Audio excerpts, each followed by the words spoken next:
edu.insight के सभी दर्शकों को हमारा नमस्कार। जैसा कि आप जानते हैं कि अपने पिछले अंक में हमने बात की थी भारत में यूरोपीय जो कंपनियां थी उनके आगमन के बारे में, और इसके अंतर्गत हमने बात की थी ब्रिटिश ईस्ट इंडिया कंपनी की स्थापना के बारे में और उनके उद्देश्य क्या थे। अपने उद्देश्यों को यानी कि उनके जो मेन ऑब्जेक्टिव्स थे उनको फुलफिल करने में ब्रिटिश ईस्ट इंडिया कंपनी कहाँ तक जो है सफल हो पाई थी। और आज के अंक में हम बात करने वाले हैं फ्रेंच ईस्ट इंडिया कंपनी के बारे में, यानी कि फ्रेंच ईस्ट इंडिया कंपनी का जो भारत में आगमन हुआ था वो कैसे हुआ था, उसके पीछे मेन कॉजेज़ कौन से थे और उसका भारत में प्रभाव क्या पड़ा, कब से कब तक जो फ्रेंच ईस्ट इंडिया कंपनी थी वो भारत में रही थी।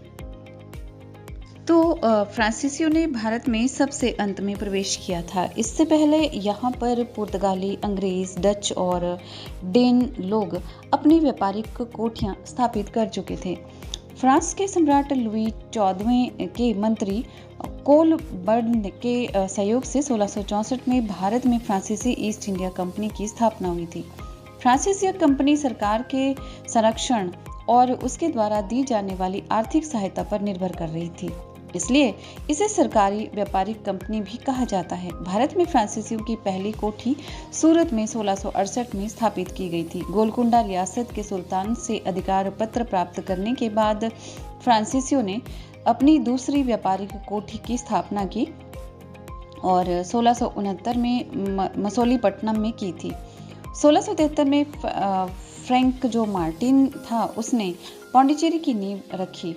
बंगाल के तत्कालीन नवाब शाइस्ता जो खान था उसने 1674 में फ्रांसीसियों को एक जगह दी जहां पर 1690 से 92 के मध्य चंद्रनगर की सुप्रसिद्ध फ्रांसीसी कोठी की स्थापना हो गई थी। 1693 को फ्रांसीसियों के कब्जे में डचों ने पांडिचेरी को जो है वो छीन लिया था, और जो कि 1697 में संपन्न रिजविक समझौते के बाद ही पुनः वापस फ्रांसीसियों को मिल सका।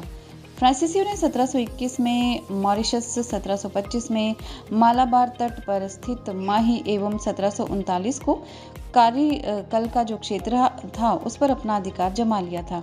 1742 से पूर्व फ्रांसीसियों का मूल उद्देश्य व्यापारिक लाभ कमाना था, परंतु 1742 के बाद डुप्ले के जो पांडिचेरी का गवर्नर था उसके नियुक्त होने पर राजनीतिक लाभ व्यापारिक लाभ से महत्वपूर्ण हो गया था।